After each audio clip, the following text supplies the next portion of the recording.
अब एक बात सावधानी से सुनिएगा, शायद शिव महापुराण के माध्यम से अभी तक ये बात सामने नहीं आई, पर शिव पंचायत कथा में आ रही है। उस सावधानी से सुनना। एक प्रश्न हमारे भीतर खड़ा होता है, जब हम सूर्य नारायण भगवान को अर्घ देते हैं, जल चढ़ाते हैं, तो वो जल पृथ्वी पर जब गिरता है तो उसके छींटे हमारे शरीर पर लगते हैं। क्या वो ठीक है? क्या वो श्रेष्ठ है?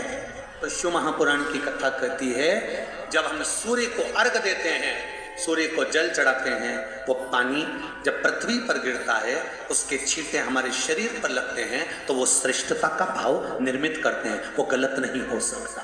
कारण अब वो भी समझ लीजिए।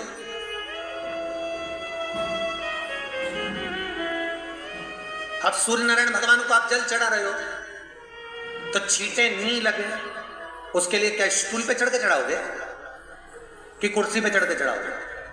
अरे बोलो तो सही। अब कई लोगों के दिमाग में यह बात भरा गई कि हम भगवान को जल चढ़ाते हैं, वो हमारे शरीर में छींटे लगते हैं, जमीन पे से पानी गिरता है, वो हमारे शरीर को छींटे लगते हैं, भगवान को अच्छा नहीं लगता होगा। कौन ने कहा? पहले तो उसको पकड़ के ला। मेरे राम जी महाराज, मेरे भगवान कृष्ण, बड़े बड़े संत, साधु, सन्यासी, तपस्वी, साधक, उपासक जितने भी हुए, जिन्होंने सूर्य की आराधना करी, इन्होंने टेबल पे चढ़कर या कुर्सी पे चढ़कर जल नहीं चढ़ाया। इन्होंने पृथ्वी पर खड़े होकर ही, क्योंकि पृथ्वी तत्व के देव हैं शिव। जब हम मृत्यु लोक पर खड़े होकर, पृथ्वी पर खड़े होकर भगवान शंकर का भाग पृथ्वी तत्व को धारण कर कर जल को हाथ में लेकर जब समर्पित करते हैं, और जो जल नीचे गिरता है वो शरीर पर अगर लगता है तो हमको उसका आशीर्वाद ही प्राप्त होता है, दोष नहीं लगता। पर लोगों ने इसको विपरीत कर दिया। कि कौन ने विपरीत करा? कई लोगों ने इसको विपरीत कर दिया। कौन ने विपरीत करा? तो जो दूसरे धर्म के लोग होते हैं, जिनको हिंदू धर्म से नफरत होती है और जो हिंदू धर्म की पूजन, सेवा, अर्चना को समाप्त करना चाहते हैं, वो धीरे धीरे धीरे धीरे कहने लगे कि सूर्य को जल चढ़ाओगे तो शरीर में लगेगा, शरीर में लगेगा तो दोष लगेगा। इसको कह कहकर घर घर में सूर्य को जल चढ़ाना लोगों ने बंद कर दिया कि आप जल चढ़ाएंगे तो दोष लगेगा, शरीर पे छींटा लगेगा, शरीर को ऐसा लगेगा। ये दोष नहीं। कितनी सुंदर बात है महाराज। सूर्य नारायण भगवान को जब जल चढ़ाया जाता है, हाथ सिर से 8 इंच की दूरी पर होना चाहिए। जम के बोलिए, सिर से कितना ऊंचा होना चाहिए? 8 इंच ऊपर अपना हाथ होना चाहिए मस्तक से सूर्य को जल चढ़ाते समय। और न चांदी का, न स्टील का, न लोहे का, न प्लास्टिक का, न कांच का, न सोने का कोई बर्तन, न कांसे का, न एल्युमिनियम का, न पीतल का, केवल एक पात्र होना चाहिए, वो है तांबे का। काय का पात्र होना चाहिए? तांबे का पात्र। और सूर्य नारायण भगवान को जब 8 इंच ऊपर तुम्हारा हस्त है, और जब हम सूर्य को जल चढ़ा रहे हैं, कैसे जल चढ़ाना है वो भी समझ लीजिए। अगर कोई कैंसर का मरीज है, जिसके चेस्ट में कैंसर आ गया हो, लेफ्ट में, राइट में कहीं पर कैंसर आ गया हो, या कोई गठान आ गई हो, तो महाराज आप जल चढ़ाते समय उस जल की धार को सूर्य भगवान को जब चढ़ा रहे हो तो धार आपकी गठान की ओर जाना चाहिए, जिससे सूर्य की किरण उस जल में से आपके उस स्थान पर पड़े, उस जगह पर पड़े जहां पर गठान है। महाराज आप लगातार जल तो चढ़ाना चालू करो, अच्छे अच्छे डॉक्टर फेल हो जाएंगे और कह देंगे गठान ठीक हो गया। आपका लीवर और किडनी गड़बड़ कर रहा है, आप प्रतिदिन, आपका स्वास्थ्य गड़बड़ रहता है, आप प्रतिदिन ये ज्योतिष शास्त्र के अंतर्गत, रत्न शास्त्र के अंतर्गत, ये रत्न शास्त्र, ज्योतिष शास्त्र, रंग शास्त्र जो हमारे यहाँ है, रंगों के हिसाब से ये जितने रत्न होते हैं, माणिक हुआ, सोना, मोती हुआ, नीलम हुआ, मूंगा हुआ, पुखराज हुआ, ये क्यों कहते हैं ये पीला है, ये सफेद है, ये नीला है, ये लाल है, इसको शरीर में क्यों पहनाते हैं? उसका कारण होता है कि जब शरीर में पहनते हैं, सूर्य की किरण उसमें पड़ती है, हमारे शरीर पर वो कलर का इफेक्ट पड़ता है, उस कलर को शरीर पर लगता है, और शरीर पर लगता है तो हमारा शरीर धीरे धीरे, हमारी जो इंद्रियां हैं वो सही होने लगती हैं, काम सही होने लगता है। तो आप कहते हो ना सब, मैं कौन सा नक पहनूं, मैं कौन सा मोती पहनूं, मैं कौन सा पुखराज पहनूं, मैं कौन सा नीलम पहनूं, वो ज्योतिष शास्त्र के अंतर्गत, रत्न शास्त्र के अंतर्गत जितने रत्न हम पहनते हैं ये केवल उस किरण के लिए ही तो पहनते हैं कि जो सूर्य की किरण मिले, उस किरण का प्रभाव हमारे शरीर पर पड़े। तो इन सबसे अच्छा है कि सुबह शंकर भगवान का नाम लो, तांबा का लोटा में जल भरो, 8 इंच ऊपर सिर से हाथ होना चाहिए, और सूर्य नारायण भगवान का दर्शन साधारण नहीं, जो जल तुम चढ़ा रहे हो वो जल की जो धार आ रही है उसमें सूर्य का दर्शन होना चाहिए, तो कैंसर की बीमारी कभी नहीं हो सकती। लीवर, किडनी, हार्ट, आपके हार्ट में अगर तकलीफ है, डॉक्टर ने कह दिया कि इसमें नस चोक है, आपको कहीं ना कहीं छल्ला डलेगा, आपको कह दिया इसमें कुछ ना कुछ प्रॉब्लम आ रही है, आप सूर्य को अर्घ देना चालू कर दो, सूर्य को जल चढ़ाना चालू कर दीजिए। आप सूर्य को जल चढ़ाओ, वो जल की जो तरंग आ रही है, वो जल जो निकल कर जा रहा है, उसकी जो किरण आपके हृदय पर, आपकी छाती पर पड़ रही है, नाड़ियों में पड़ रही है, नसों में पड़ रही है, उसका बल देखो तो सही। 1 महीना लगातार चढ़ाओ, तो 15 दिन 20 दिन कर तो देखो। क्यों राम जी महाराज जल चढ़ाते थे, क्यों भगवान कृष्ण जल चढ़ाते थे सूर्य को, क्यों दशरथ जी महाराज जल चढ़ाते थे, क्यों कश्यप ऋषि जल चढ़ाते थे सूर्य को, सारे 33 कोटि देवता, सारे ऋषिवर, साधु संत सन्यासी तपस्वी साधक उपासक सब भगवान सूर्य को अर्घ दिया करते थे। क्यों देते, किस लिए? सूर्य नारायण भगवान को जल चढ़ाते समय आपके पंजों की एड़ी ऊंची नहीं होना चाहिए, ध्यान दीजिएगा। आपका पंजा पांव का पूरा की पूरा जमा होना चाहिए भूमि पर। हाथ कितने इंच ऊपर, 8 इंच ऊपर होना चाहिए। जल जो गिरे, सूर्य की किरण, सूर्य का दर्शन उस जल की रोशनी में करना चाहिए।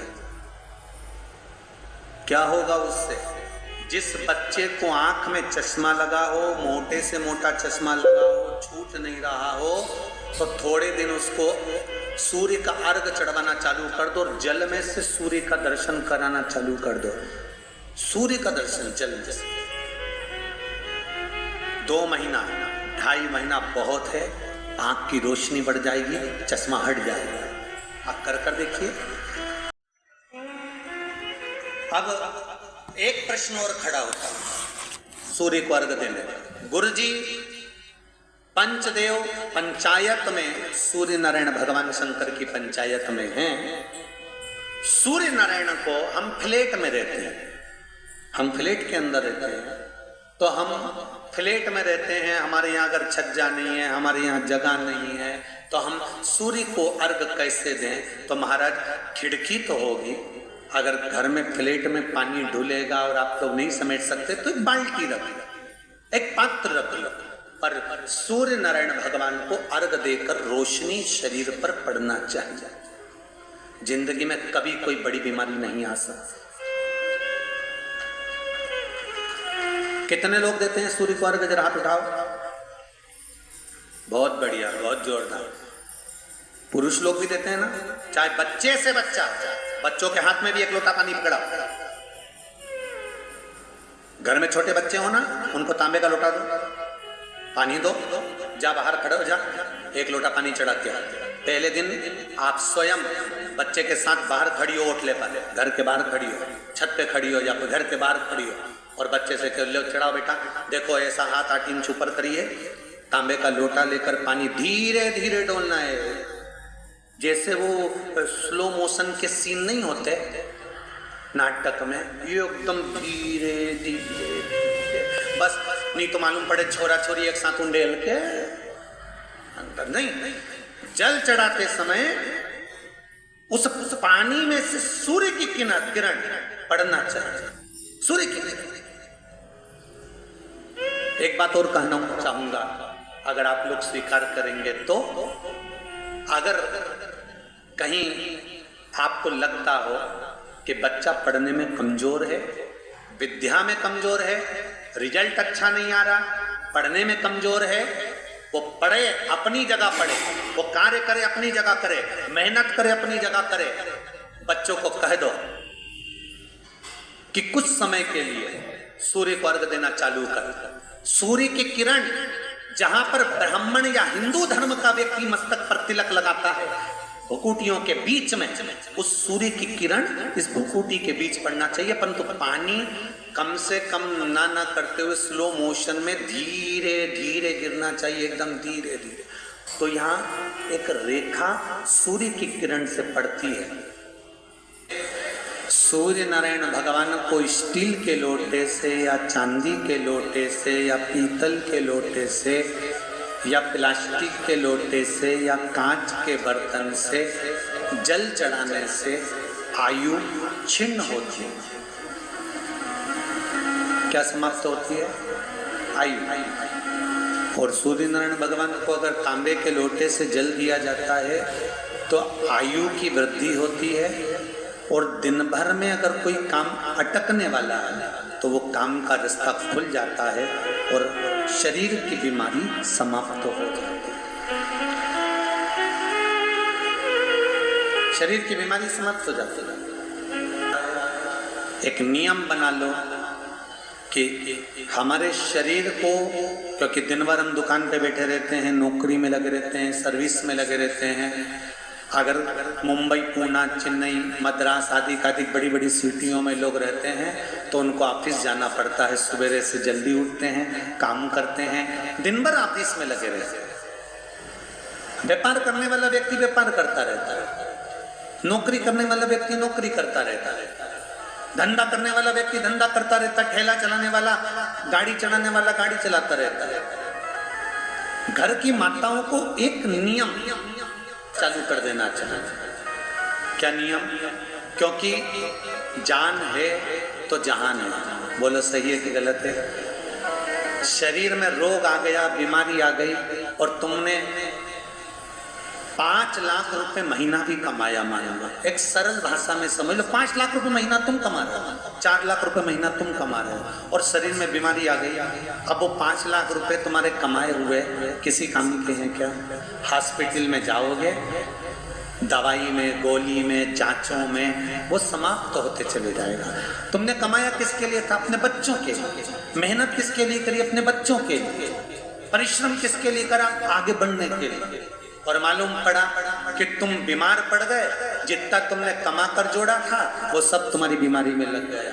तो ऐसा कमाना कोई फायदे का है क्या?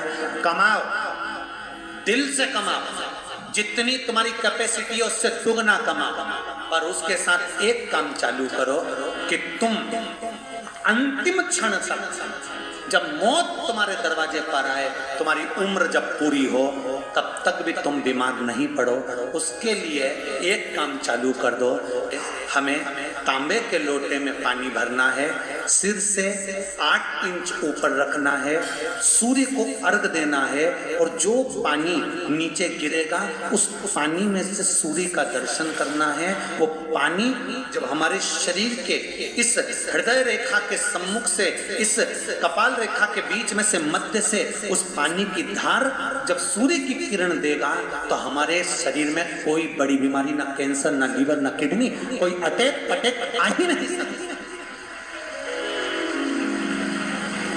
मेरा बच्चों से भी निवेदन है कि आप अपने पापा से कहो, आप अपनी मम्मी से कहो, और बड़ों से निवेदन है वो अपने बच्चों से कहो।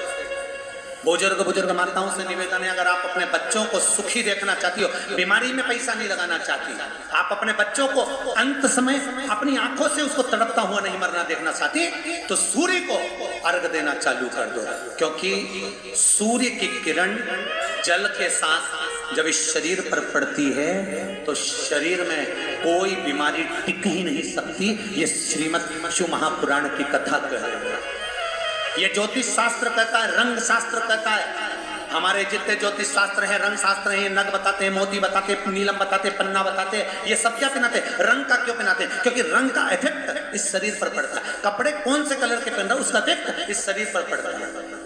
उसी तरह 8 इंच ऊपर मस्तिष्क से तुम्हारा हाथ होना चाहिए, तांबे के कलश में जल होना चाहिए और सूर्य को देखकर उस जल की धार में सूर्य को जल दीजिए। जिंदगी में बीमारी तुमको नहीं घेर सकती, और बीमार हो भी गए हो तो 15-20 दिन करके देखने में कुछ नहीं जाता।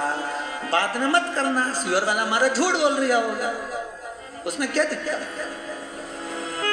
कह रहे हैं, क्यों बोल रहे हैं? उसका एक कारण है, आज के समय में लोग 80 साल और 90 साल के होकर नहीं जा रहे भाई। आज के समय में लोग अटैक आता है, बीमारी आती है, कैंसर हो गया, शुगर हो गई, बीपी हो गया, 60, 70, 75, 55, 40 में लोगों के प्राण छूट जा रहे हैं। अगर ये पूरी पृथ्वी युवानों से जवानों से अगर विहीन हो जाएगी तो किस काम की? तुम्हारा कमाया गया धन किस काम का होगा? कौन कौन ले रहा है नियम? आज से नियम बना लो, एक तांबे का लोटा जल सूर्य नारायण को अर्घ देना है हमको प्रतिदिन। घर का चाहे छोटा हो चाहे बड़ा हो, जिस बच्चे को रोज बुखार आता हो, निमोनिया हो रहा हो, जिसका लीवर किडनी डैमेज हो गया हो, वो नियम बना लो, 15 दिन के अंदर 20 दिन के अंदर डायलिसिस में अंतर आ जाएगा तुम्हारे। तुम कर तो देखो, इस प्रभाव करे। बनाओ नियम। जिस नारी को रजो धर्म से जुड़ी हुई या गर्भाशय से जुड़ी हुई कोई बीमारी हो गई हो, वो नारी भी सूर्य को जब अर्घ दे तो उस जल को बिल्कुल स्लो एकदम धीरे धीरे गिरा, एकदम धीमा, जल्दी पानी उंडेल के मत आना। सूर्य देवता को अर्घ देना। हो सकता है तुम लोग इसलिए भी नहीं दो कि लोग हंसेंगे, शर्म करेंगे, तो दुनिया हंसे। जब हॉस्पिटल में पड़े रहोगे तब नहीं हंसेंगे कि कमा के मर गया, ले यहीं छोड़ दो। जब भी तो लोग हंसेंगे। तो उससे अच्छा है दुनिया आग लगे बस्ती में। अरे अच्छे से बोलो जरा, आग लगे बस्ती में, अपन रहो मस्ती में। और एक निवेदन हो रहे, जो ये बात कही है इसकी क्लिपिंग आप काट लेना और सारे के व्हाट्सएप पे भेज देना। 1 लोटा तांबे का जल सूर्य नारायण को देना है इस शरीर के लिए, क्योंकि हमने परिवार के लिए बहुत करा, अब अपने लिए करना है। कोई पैसा लग रहा है? अरे बोलते जाते सियोर वाले महाराज ने तुमसे धन मांगा नहीं, पैसा मांगा नहीं, इसमें तुम्हारे अगर प्राण बचेंगे तो सियोर वाले महाराज का कोई भला होगा? नहीं। भला किसका होगा? तुम्हारी पत्नी का सौभाग्य अमर होगा, तुम्हारे बच्चों का पिता उनके सामने होगा और माँ उसके सामने होगी। तुम्हारे लिए करो, या हमारे को कुछ नहीं चाहिए, तुम तो तुम्हारे लिए करो।